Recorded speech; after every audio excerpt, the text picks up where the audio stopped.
aniga waxa la iga soo doortay gobolka la yiraahdo state-ka Puntland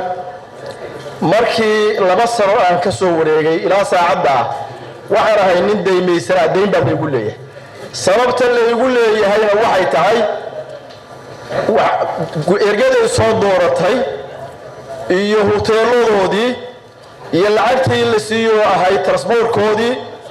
iyo meediyihii guddigii fulinayay doorashada 6 goor bay halkan yimaadeen 2 sano 6 goor bay halkan soo istaageen iyagoo raadinaya lacagtii ku baxday doorashadii xildhibaanada jaalayaal waa deemaysantiin dhamaantiin waa in la bixiyaa lacagta lagu soo doortay xildhibaanada ee ay lacagtii ku baxday ammaankooda cuntadoodii iyo ergadii qodobka waxaan la weydiiyo su'aasha 2 sano deyn baa taagane goormaad bixinaysaan dib waxaan ugu laabanayaa deyntii la yiraahdo la bixiyo